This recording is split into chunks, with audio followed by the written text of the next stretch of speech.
The next story that I want to read you is a really sweet story about a bunny and a cat called Marshmallow by Clare Turlay Newberry.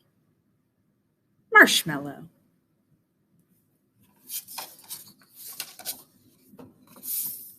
Oliver was a gray cat with tabby markings who lived in an apartment. Many a cat has to catch his dinner before he can eat it, but Oliver was lucky. When he was hungry, all he had to do was mention the fact to Miss Tilly, and she would open the refrigerator and get out his liver or chopped beef. As Oliver never went out, he did not know that the world was full of other animals. The only mice in his life were gray flannel ones filled with catnip, and the nearest thing to a rabbit he had ever seen was a stuffed plush Easter bunny. But Oliver did not care. Peace and quiet was what he wanted, and his meals on time. Life, however, cannot always be like that. One day Miss Tilly called him from the kitchen. "Prrr," replied Oliver, and he hurried over, expecting to find his dinner. Instead, Miss Tilly was smiling at something she held in her two cupped hands. It was small and white and furry. "What do you think of this, Oliver?" she asked. "Its name is Marshmallow." She held the furry thing to her cheek for a moment, then set it on the floor. It had tall ears, pink eyes, a wiggly nose, and twitchy whiskers. And it was alive! Oliver was appalled. He took one wild look at the creature, then squinched his eyes tight shut. "Oliver, what is the matter with you?" cried Miss Tilly. "Don't tell me you're afraid of a little baby bunny." But Oliver was afraid. He was too frightened even to run away, but crouched in a corner, opening and closing his eyes, as if it actually hurt them to look at a rabbit. As for Marshmallow, he was a very unhappy little bunny. All he wanted was to be at home again with his nice, warm, furry mother. If he had been a kitten, he would have mewed. If he had been a puppy, he would have howled. And if he had been a baby, he would have cried his eyes out. But being a bunny, he just sat still and felt sad.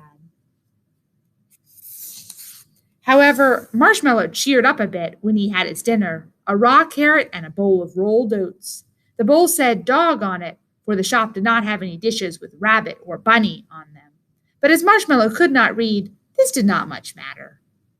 He ate the green carrot top first, for he was thirsty. Then he munched part of the carrot. After that he tried the rolled oats, eating with quick little nibbles, crunch, crunch, crunch. When he had finished eating, he hopped into the bowl and took a nap.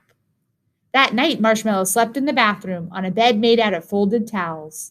It was not the same as having a soft, furry mother to cuddle against. Still, he did not cry. Nor did he yowl for his breakfast the next morning.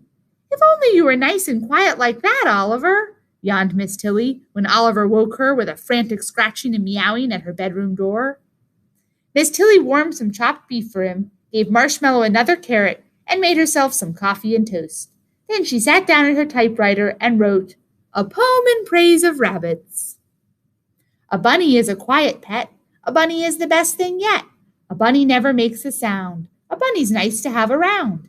Puppies whimper, bark, and growl. Kittens mew and tomcats yowl. Birds twitter, chirp, and tweet. Moo cows moo and lambkins bleat. Some creatures bellow, others bray. Some hoot or honk or yap or neigh. Most creatures make annoying noises, even little girls and boyses. A bunny, though, is never heard. He simply never says a word. A bunny's a delightful habit. No home's complete without a rabbit. That morning, Oliver felt much braver. He hardly squinched his eyes at all when he looked at the bunny now, and by afternoon he was watching Marshmallow with an expression that would have terrified an older and wiser rabbit. Marshmallow, however, was like a tiny new baby that scarcely noticed what went on. He ate when he was hungry, and the rest of the time he slept, with his paws tucked up under him to keep them warm. Oliver began creeping toward the sleeping bunny, his eyes glaring wickedly. But just as he got ready to spring, Miss Tilly cried, "Oliver, don't you dare hurt that bunny." Oliver sat up, blinking innocently.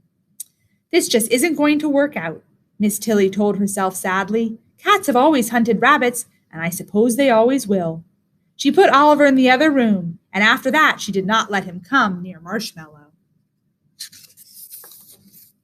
Soon Marshmallow began lolloping around the apartment, sniffing things and then tasting them, and nearly everything seemed to taste pretty good. He nibbled the rugs, working very hard in one place until he had gnawed a little bare spot before moving on. He stood on his hind legs and yanked books out of the bookcase. He chewed the chair and table legs, and every time Miss Tilly sat down for a moment, he came hopping up cheerfully to untie her shoelaces. He was a very busy little bunny. Miss Tilly was surprised to find that he nibbled so many things besides carrots. She wrote another poem on her typewriter, which she called A Solemn Warning to Rabbit Lovers. A bunny nibbles all day long. A bunny doesn't think it's wrong. He nibbles mittens, mufflers, mops. He only pauses when he hops. He nibbles curtains, lamp cords, shoes. He only stops to take a snooze. Soft pillows, ribbons, rugs. He takes a mouthful, then he tugs. Galoshes, boxes, books, and string. A bunny nibbles everything. One afternoon, Miss Tilly stayed out later than usual. When Oliver woke from his nap, there was no dinner waiting for him, so he trotted to the door of the other room and said, "Purr." There was no answer, but he could hear odd sounds in the next room, small scuffling noises that caused his eyes to widen and his ears to point suddenly forward. These sounds were made by Marshmallow's little feet as he went lippity-lippity around the room. Marshmallow had discovered Miss Tilly's old plush Easter bunny and had thoroughly nibbled its whiskers. Now he was just frolicking about the room and kicking up his heels for sheer joy of being alive. Oliver was listening and sniffing while his eyes grew bigger and bigger. "Purr," he said again, and scratched impatiently at the door. When this did no good, he stood up on his hind legs and patted the doorknob. Finally, he reached up both forepaws, and with one on each side of the knob, he worked it this way and that. At last there was a small click, and the door swung open, and Oliver padded silently into the next room. And there was that rabbit skipping about as if he hadn't a care in the world. He would dash several feet in one direction, stop suddenly, and spring into the air. Then he would turn back, dash back to his starting point, and jump again, back and forth, back and forth. Oliver watched it with great interest. Each time the little rabbit whisked by him, he lashed his tail and got ready to spring. But somehow he couldn't quite do it. Perhaps he remembered that Miss Tilly had told him not to hurt the bunny, or perhaps he was still just a bit afraid. Suddenly, Marshmallow sat up tall and stared at the cat, his soft nose twitching rapidly.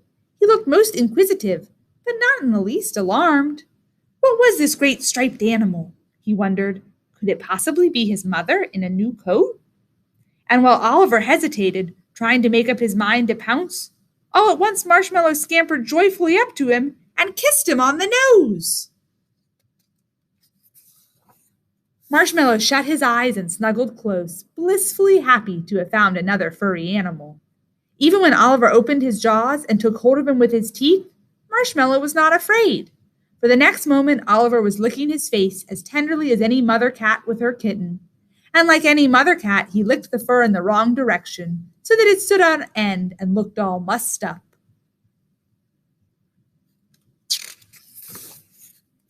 After that, Miss Tilly let them play together every day, for she saw that they were friends. They romped like two kittens, and whenever the cat went, Marshmallow followed, lippity-lippity, right at his heels. And whenever Oliver lay down to take a nap, the bunny cuddled up to him as close as he could get. Oliver forgot that he had ever thought of Marshmallow as a strange animal to be pounced upon. He adopted the little bunny and brought him up as his own kitten.